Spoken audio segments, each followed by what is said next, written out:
Ce sentiment d'impuissance, vous le connaissez? Celui où vos plantes d'intérieur préférées, celles qui ont égayé votre été, commencent subitement à jaunir, à perdre leurs feuilles et à afficher un air, disons, très fatigué dès l'arrivée de l'hiver. Vous avez l'impression de faire tout comme d'habitude, et pourtant, quelque chose cloche. Les statistiques les sont éloquentes. Près de 80% de nos plantes n'arrivent pas à passer l'hiver en appartement. Et cela est dû, la plupart du temps, à des erreurs de soins que nous commettons, bien sûr, avec les meilleures intentions du monde. Dans cette vidéo, nous allons décortiquer les 20 erreurs les plus courantes et souvent fatales qui déciment vos plantes pendant la saison froide. Je vous le garantis, si vous restez jusqu'à la fin, vous verrez votre jardin d'hiver sous un angle totalement nouveau et vous pourrez sauver même vos pensionnaires les plus capricieux. D'ailleurs, dites-moi tout de suite en commentaire, quelle est la plante qui vous donne le plus de fil à retordre cet hiver? On va voir qui est le champion de la petite crise. Avant de commencer notre analyse détaillée, prenons une seconde pour réfléchir. Qu'est-ce que l'hiver représente vraiment pour une plante d'intérieur? Ce n'est pas juste le froid dehors. Pour une plante dont le foyer naturel est sous les tropiques, l'hiver dans nos appartements est un véritable calvaire. Journées courtes, l'air sec, asséché par le chauffage central, les courants d'air froid près des fenêtres, et surtout, notre désir irrépressible de venir en aide et de nourrir à tout prix. La plante, elle, essaie de se mettre en dormance, de ralentir toutes ses fonctions. Et nous faisons exactement l'inverse, nous essayons de la réveiller.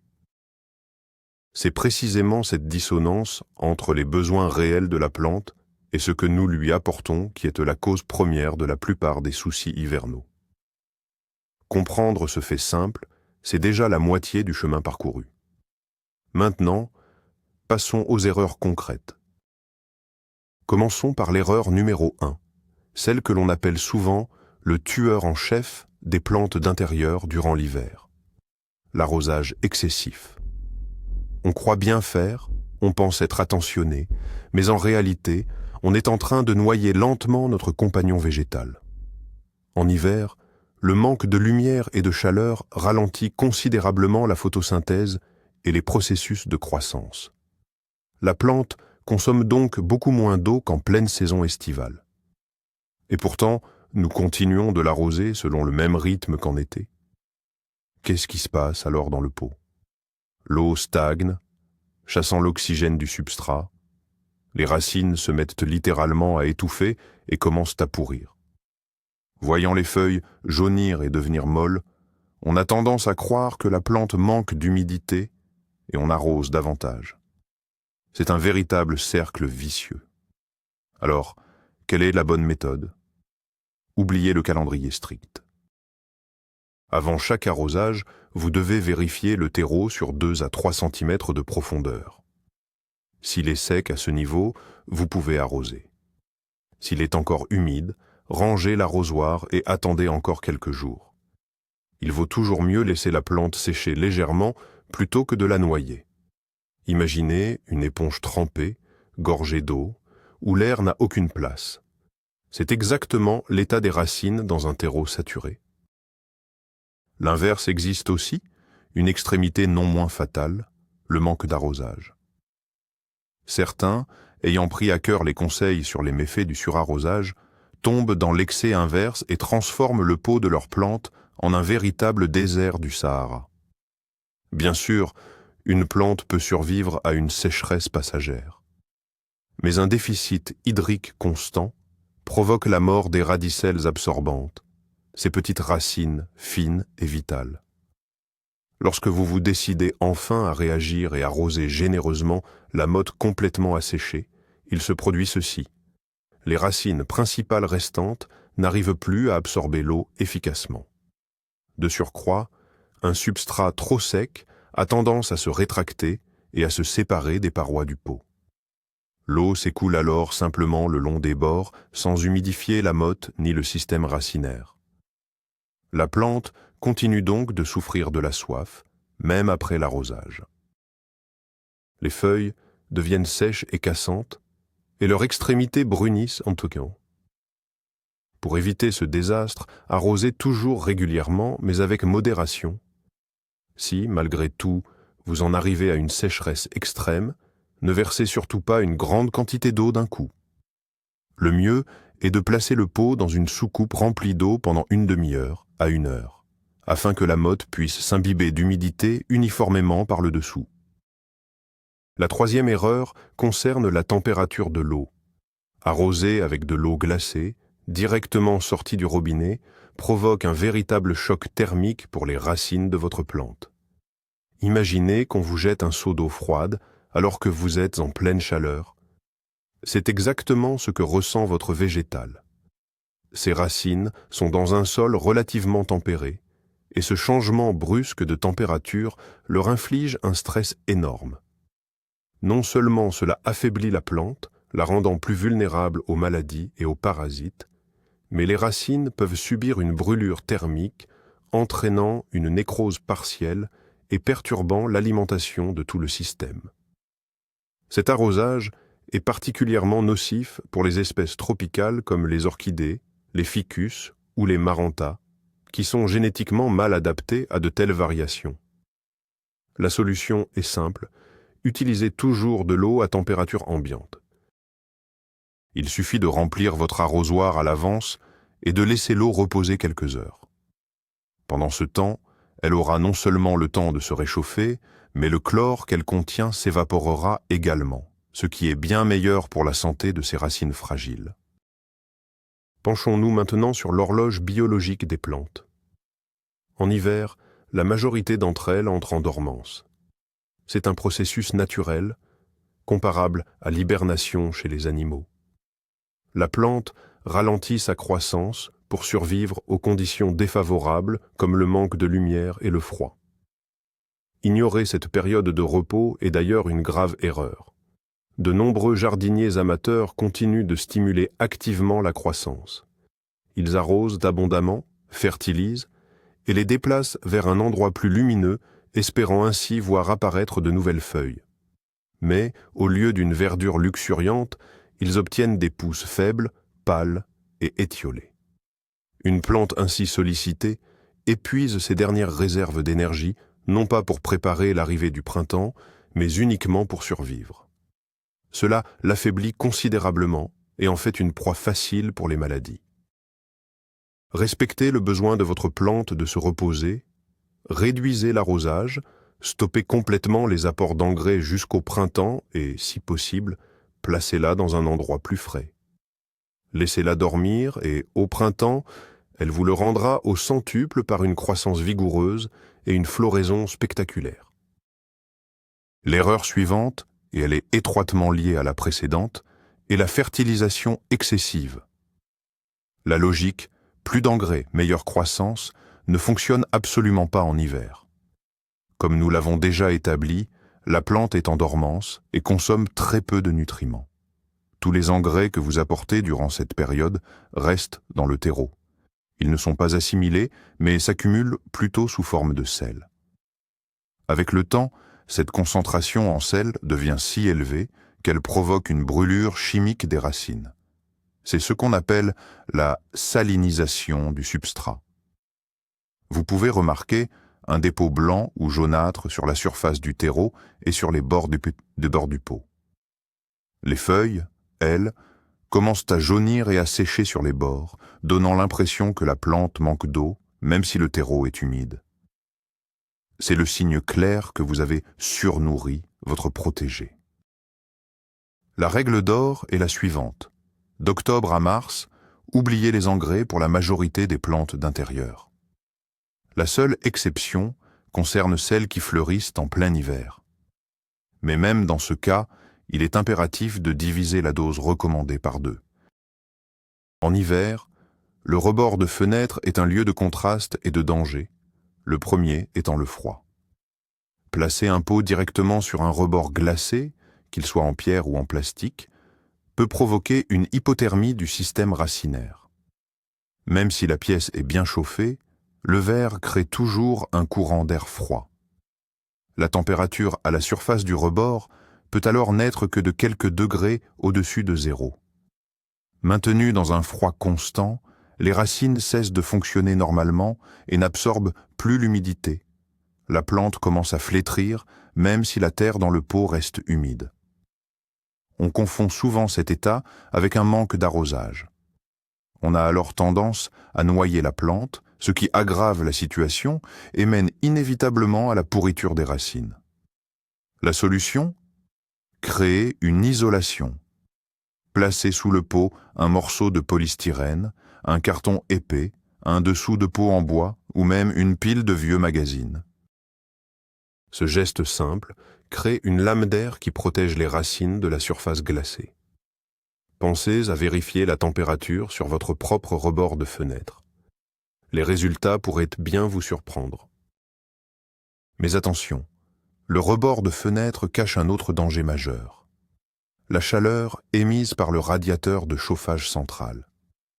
Placez votre plante juste à côté d'une source de chaleur. C'est le moyen le plus sûr de la condamner à la sécheresse. L'air chaud et sec qui monte du radiateur agit directement sur les feuilles, un peu comme un sèche-cheveux. Il les assèche instantanément, obligeant la plante à évaporer l'humidité beaucoup plus vite que ses racines ne peuvent l'absorber. Le résultat est visible. Les pointes des feuilles deviennent brunes et cassantes, les feuilles peuvent s'enrouler sur elles-mêmes et finir par tomber. Ce phénomène affecte tout particulièrement les espèces au feuillage fin et délicat, comme les fougères ou les calatheas. Si vous n'avez pas d'autre solution que de placer votre plante près d'un radiateur, il est impératif d'agir. Vous pouvez par exemple suspendre une serviette humide sur le radiateur ou placer de larges récipients remplis d'eau près de la plante pour favoriser l'évaporation. Vous pouvez aussi utiliser des déflecteurs spéciaux qui dirigeront le flux d'air chaud loin de la plante. Et bien sûr, n'oubliez pas de vaporiser régulièrement le feuillage de votre ami vert afin de compenser, au moins partiellement, cette sécheresse ambiante. Le courant d'air est un ennemi invisible. On peut facilement l'ignorer, mais pour une plante, surtout si elle est tropicale, un flux d'air froid et soudain est absolument dévastateur. L'erreur courante, c'est d'aérer la pièce sans prendre la peine d'enlever les plantes du rebord de la fenêtre ou de la trajectoire directe entre la fenêtre et la porte. Même une exposition très brève à cet air glacial peut provoquer un choc thermique, une hypothermie, voire des engelures sur les feuilles. Elles peuvent alors se couvrir de taches sombres, jaunir et tomber littéralement en l'espace d'une seule nuit. La plante dépense une quantité phénoménale d'énergie pour surmonter ce stress et s'en trouve extrêmement affaiblie. Les courants d'air sont particulièrement dangereux pour les plantes fleuries. Elles peuvent faire tomber instantanément tous leurs boutons et toutes leurs fleurs. Par conséquent, lorsque vous ouvrez la fenêtre pour aérer en hiver, retirez systématiquement vos plantes du rebord. Si ce n'est pas possible, recouvrez-les au moins d'un journal ou d'un tissu pendant toute la durée de l'aération. N'oubliez jamais que pour une plante, rien n'est pire que ces variations brutales de température. Le soleil hivernal se fait rare et ne s'attarde pas. L'une des erreurs cruciales est justement de négliger de compenser ce manque de luminosité pour nos plantes d'intérieur.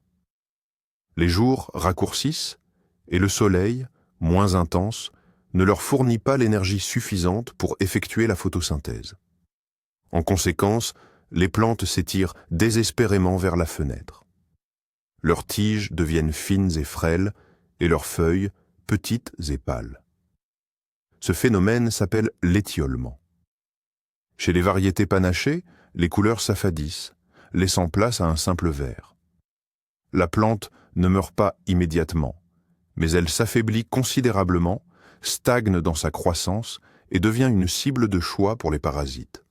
Que faire? Si vous en avez la possibilité, déplacez vos plantes les plus gourmandes en lumière sur un rebord de fenêtre exposé plein sud. Nettoyez également régulièrement vos vitres.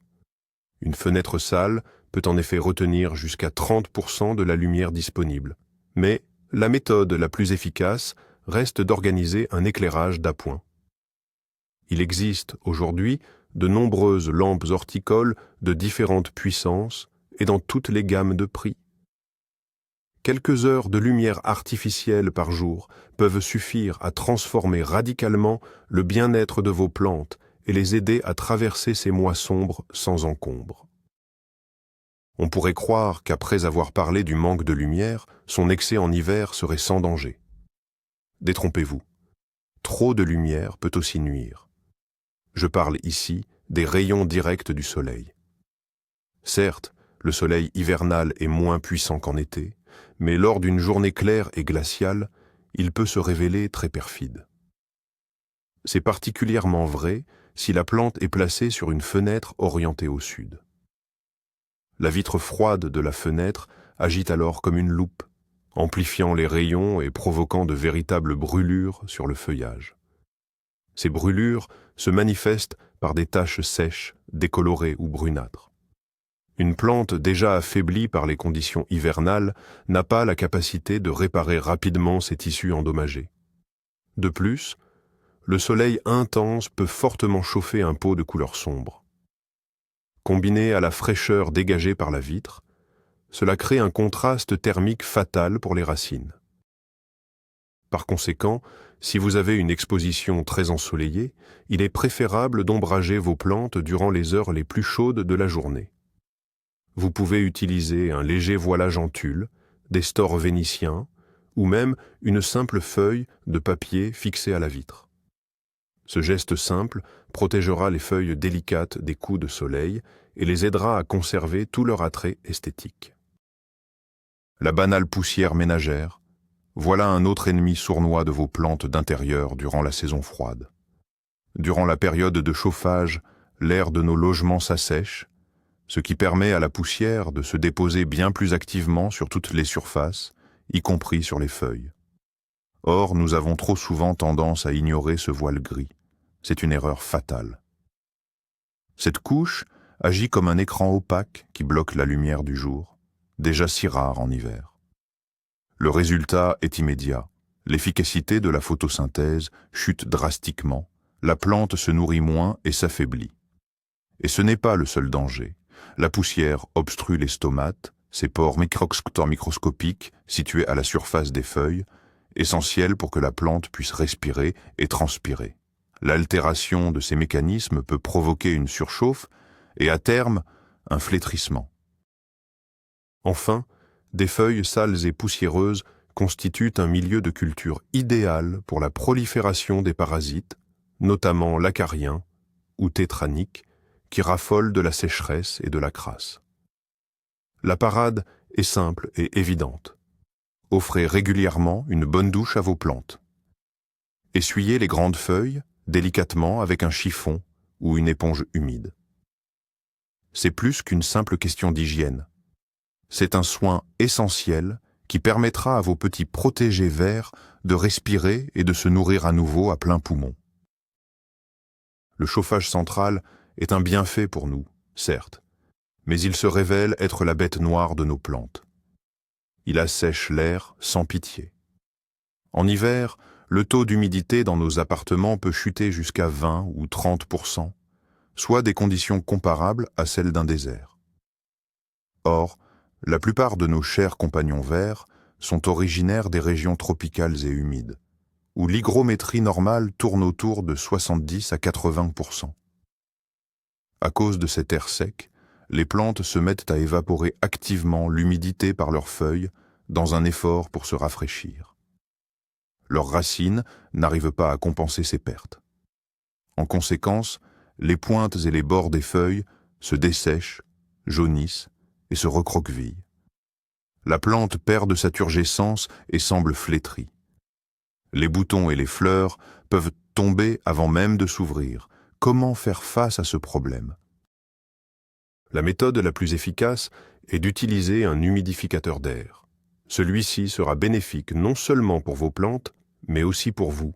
Vous pouvez également placer près de vos pots des soucoupes remplies d'eau ou d'argile expansée humide, vaporiser régulièrement le feuillage et regrouper vos plantes ensemble afin de créer un microclimat humide local.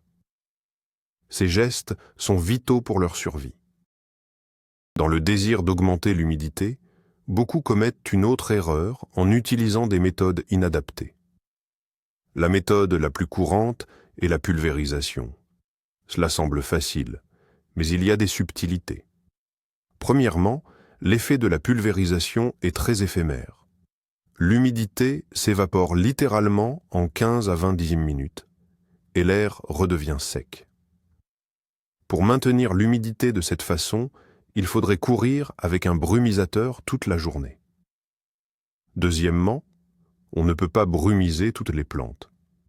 Pour les plantes à feuilles veloutées ou duveteuses, comme les violettes africaines ou les gloxinia, les gouttes d'eau peuvent provoquer la pourriture et laisser des taches disgracieuses. Troisièmement, si vous pulvérisez une plante qui se trouve sur un rebord de fenêtre froid, cela peut provoquer le développement de maladies fongiques. Les gouttes d'eau, combinées au froid et à une mauvaise circulation de l'air, représentent l'environnement idéal pour les agents pathogènes. Par conséquent, si vous choisissez de pulvériser, faites-le le matin, en utilisant un brumisateur à pulvérisation fine et de l'eau tiède, afin que l'humidité ait le temps de sécher avant la nuit. Mais il est beaucoup plus efficace d'utiliser des soucoupes remplies de billets d'argile expansés ou, mieux encore, un humidificateur. L'hiver est censé être une période de repos, pas de stress. Un rempotage effectué hors saison représente une pression énorme pour n'importe quelle plante. Certains jardiniers débutants, après avoir acheté une nouvelle plante en hiver ou lorsqu'ils remarquent que l'ancienne est à l'étroit dans son pot, se précipitent pour la rempoter immédiatement. C'est une erreur à ne jamais commettre. Le rempotage est une opération sérieuse durant laquelle les petites racines, les radicelles, sont inévitablement endommagées. En été, pendant la période de croissance active, la plante se rétablit rapidement et développe une nouvelle masse racinaire. Mais en hiver, lorsque tous les processus vitaux sont ralentis, elle n'a tout simplement pas l'énergie nécessaire pour cela. Après un rempotage hivernal, la plante risque de souffrir longuement, de perdre ses feuilles, voire de mourir. De plus, dans un terreau frais et non encore colonisé par les racines, il est très facile de surarroser, ce qui entraîne inévitablement la pourriture racinaire. Retenez ceci, tous les rempotages planifiés doivent être effectués uniquement au printemps, au début de la phase de croissance active. Le rempotage hivernal est réservé aux urgences absolues et il doit se faire par simple transpotage, sans toucher la motte de racine, par exemple si vous avez noyé la plante et que vous devez d'urgence la sauver de la pourriture. Une autre erreur fréquente qui se manifeste particulièrement en hiver concerne le choix du substrat. Par exemple, vous avez rempoté votre plante en été dans une terre de jardin lourde et compacte. Durant la belle saison, avec une évaporation active, ce n'était peut-être pas si critique. Mais en hiver, un tel terreau devient un véritable piège mortel. Il sèche mal, se tasse et ne contient pratiquement plus d'air. Dans ce type de sol, les racines s'étouffent et pourrissent, même si l'arrosage est modéré. L'autre extrême est un substrat trop léger à base de tourbe qui a tendance à sécher très rapidement, surtout s'il est placé près d'un radiateur. Vous arrosez et le lendemain, la terre est à nouveau sèche comme de la poudre. Ces cycles constants de sécheresse et d'arrosage épuisent inévitablement la plante. Chaque type de plante nécessite son propre substrat, soigneusement sélectionné. Pour les plantes grasses, un mélange meuble et très sableux. Pour les fougères, un terreau qui retient bien l'humidité, mais qui reste aéré. Avant d'acheter ou de préparer votre terreau, étudiez toujours les besoins spécifiques de l'espèce concernée. Un bon terreau, c'est le fondement de la santé de votre plante, surtout pendant la période délicate de l'hiver. L'hiver n'est pas seulement une période difficile pour nos plantes, c'est aussi un véritable terrain de jeu pour certains parasites. L'air sec et chaud de nos appartements crée les conditions idéales pour la prolifération des acariens, comme l'araignée rouge, des cochenilles farineuses, des cochenilles à carapace et des thrips. L'erreur classique est de relâcher notre vigilance. En été, nous inspectons nos plantes plus souvent, mais en hiver, notre attention se relâche. Pendant ce temps, les nuisibles, eux, ne dorment jamais. Une plante affaiblie, qui souffre du manque de lumière et de l'air sec, devient une proie trop facile. Ils aspirent à sa sève, l'affaiblissant encore davantage. Il est souvent difficile de les repérer à un stade précoce. L'araignée rouge, minuscule, n'est trahie que par une fine toile sur le revers des feuilles. Les cochenilles, farineuses, se cachent dans les nœuds et les aisselles des feuilles, se faisant passer pour des petits amas cotonneux. C'est pourquoi une inspection régulière, au moins une fois par semaine, est absolument obligatoire. Pensez à regarder sous les feuilles et à examiner les tiges. Au moindre signe de la présence de ces invités indésirables, isolez immédiatement la plante et commencez le traitement avec des produits spécifiques. En hiver, la moindre hésitation peut lui coûter la vie. Créer un coin de verdure, c'est magnifique, mais l'erreur fréquente est de regrouper les plantes uniquement pour des raisons esthétiques, sans tenir compte de leurs besoins réels. Mettre côte à côte une fougère qui adore l'humidité et un cactus résistant à la sécheresse est une très mauvaise idée. Elles ont des exigences totalement différentes en matière d'arrosage, d'humidité et de luminosité. En essayant de créer les conditions idéales pour l'une, vous nuirez inévitablement à l'autre. Par exemple, en vaporisant fréquemment la fougère, vous risquez de provoquer la pourriture du cactus. Ou, en offrant une lumière vive à une succulente, vous pourriez brûler une calathea qui préfère l'ombre. En hiver, lorsque les conditions sont déjà extrêmes, ce type de voisinage devient particulièrement dangereux. C'est pourquoi il est crucial de regrouper les plantes selon la similarité de leurs besoins. Créer des compositions uniquement de succulentes ou uniquement de plantes des zones tropicales humides. Non seulement cela vous facilitera l'entretien, mais cela permettra aussi aux plantes de se soutenir mutuellement en créant un microclimat favorable. La question de savoir s'il faut ou non faire pivoter une plante suscite de nombreux débats. Cependant, une erreur flagrante est de changer brutalement et fréquemment son orientation par rapport à la source de lumière. Une plante n'est pas un meuble. C'est un organisme vivant qui s'adapte constamment à son environnement. Ses feuilles se déploient vers la lumière afin de capter ses rayons le plus efficacement possible. Lorsque vous faites pivoter brusquement le pot de 180 degrés, vous obligez la plante à dépenser à nouveau sa précieuse énergie pour réorienter l'intégralité de sa masse foliaire. Pour une plante déjà affaiblie, surtout en hiver, c'est un stress supplémentaire inutile. D'un autre côté, ne jamais faire pivoter la plante n'est pas non plus la bonne approche. Elle risquerait de pousser de manière déséquilibrée ou d'un seul côté. Comment trouver le juste milieu? Faites pivoter le pot, mais faites-le progressivement, de quelques degrés seulement, une fois tous les quelques jours. De cette façon, la plante pourra s'adapter en douceur, sans subir de choc, et son feuillage se développera de manière uniforme. Ce processus est d'autant plus crucial pour les plantes à grandes feuilles, comme les ficus ou les monstera. Sur Internet, on trouve une multitude de conseils pour entretenir les plantes avec des remèdes dits de grand-mère. Arrosage aux marcs de café, infusion de thé, eau sucrée, ou pulvérisation à la macération d'ail. Appliquer ces méthodes sans réfléchir est une grave erreur. Le marc de café et les restes de thé n'acidifient pas seulement le substrat, ce qui ne convient pas à toutes les espèces, mais ils forment également une croûte compacte en surface, empêchant l'air de circuler. De plus, dans un environnement humide, ils moisissent rapidement et attirent les moucherons de terre, les sciarides. L'eau sucrée, elle, risque de provoquer le développement de champignons et d'attirer d'autres parasites. Quant aux diverses infusions, elles peuvent brûler les feuilles. Attention, je ne dis pas que tous les remèdes maison sont mauvais.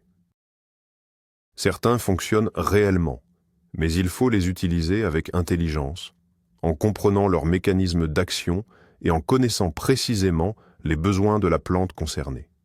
Alors, avant d'arroser votre ficus préféré avec les restes de votre café du matin, étudiez la question, ou utilisez des engrais et des produits éprouvés et équilibrés, formulés spécifiquement pour les végétaux. C'est beaucoup plus sûr. Et la 20e et dernière erreur, celle que l'on pourrait appeler le meurtre par excès d'amour. C'est la panique totale à la vue de la première feuille jaune. Le jardinier débutant, dès qu'il remarque qu'une seule feuille a jauni, sombre dans l'angoisse. Il se dit que la plante est au plus mal et décide de la sauver. Il l'arrose abondamment, met de l'engrais, la déplace constamment et l'asperge de stimulants. Résultat de cette sollicitude excessive, la plante, qui était peut-être simplement en train de perdre une vieille feuille dans un processus naturel, subit un tel choc qu'elle commence réellement à dépérir. N'oubliez pas que le jaunissement et la chute d'un petit nombre de feuilles inférieures, les plus anciennes, pendant l'hiver, est un phénomène normal. La plante se débarrasse de ce superflu afin d'économiser de l'énergie. Avant d'entreprendre quoi que ce soit, prenez le temps d'observer votre fleur. Évaluez son état général. Si les autres feuilles sont vertes et fermes, et qu'une seule ou deux jaunissent par le bas, ne paniquez pas. Retirez-les simplement et continuez à prendre soin de la plante en douceur, selon son rythme hivernal. Parfois, le mieux que nous puissions faire, c'est tout simplement de ne pas intervenir. Nous venons de décortiquer les 20 erreurs les plus courantes qui, en hiver, transforment nos intérieurs en véritables cimetières végétaux.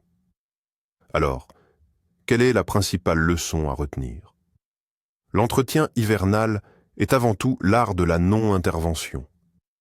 Notre objectif n'est pas de stimuler la plante, mais de l'aider à traverser cette période difficile avec un minimum de stress et de pertes.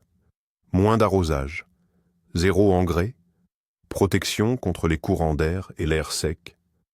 Ce sont les 4 piliers du bien-être hivernal de votre jardin intérieur. J'espère sincèrement que ces conseils vous aideront à éviter les erreurs fatales et à conserver votre précieuse collection intacte jusqu'au printemps. Merci beaucoup d'avoir regardé cette vidéo jusqu'au bout. Si elle vous a été utile, n'oubliez pas de laisser un pouce bleu et de vous abonner à la chaîne pour ne manquer aucun de nos prochains épisodes. Et maintenant, j'ai une question pour vous. Laquelle de ces erreurs vous a paru être une véritable révélation? Peut-être en commettiez-vous déjà une sans même le savoir. Partagez vos histoires, et votre expérience dans les commentaires. Apprenons ensemble.